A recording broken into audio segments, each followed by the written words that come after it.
Hi all, good morning. Welcome to happy family vlogs Tuesday morning. இன்றைக்கி நம்மளோட day morning 4:30க்கு start ஆகிடுச்சு. குளிச்சுட்டு ரெடியாகி வெளியே வரும்போது டைம் பார்த்திங்கன்னா ஒரு 5:15 பக்கம் ஆயிடுச்சு. செவ்வாய் வெளியில் முன்வாசல் ஃபுல்லாக கழுவி விடுவேன். கழுவிட்டு கோலம் போட்டு நிலைவாசலில் மஞ்சள் குங்குமம்லாம் வச்சு வேலை முடிக்கும் போது டைம் பார்த்திங்கன்னா ஒரு 6 மணி பக்கம் ஆயிடுச்சு. கிச்சன் வந்தாச்சு. இன்றைக்கி வந்து மார்னிங் பிரேக்ஃபாஸ்ட்டுக்கு இட்லியும் தேங்காய் சட்னி பண்ணலான்னு ஃபஸ்ட்டு யோசிச்சிருந்தேன். சரி, தேங்காய் சட்னியை அடிக்கடி சாப்பிட்ற மாதிரி இருக்குன்னு சொல்லி டிஃபன் சாம்பார் மாதிரி பண்ணிடலான்னு சொல்லி மார்னிங் பிரேக்ஃபாஸ்ட்டுக்கு சுட சுட இட்லியும் டிஃபன் சாம்பாரும் சூப்பராக ரெடி பண்ணியாச்சு. லஞ்சுக்கு சின்ன பையன் சாம்பார் வேண்டவே வேண்டான்னு சொல்லி ஒரே அடம்.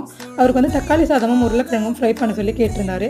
சரி, ஓகே, நம்மளுக்கும் இன்றைக்கி டியூஸ்டே பூஜை வேலைகள் நிறைய இருக்குன்னு சொல்லி வெரைட்டி ரைஸ் மாதிரி பண்ணிடலான்னு சொல்லி அதே ஃபைனல் பண்ணிட்டேன்.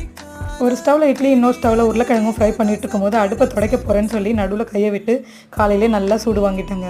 சரி, ஓகே, நமக்கு இதெல்லாம் ஒரு பெரிய விஷயமே இல்லைன்னு தூக்கி போட்டுட்டு பேலன்ஸ் இந்த கிச்சன் வேலைகளெல்லாம் முடிச்சுட்டு ஒரு 7:30க்கெல்லாம் பூஜை வேலைகள் ஸ்டார்ட் பண்ண போயாச்சு. See you.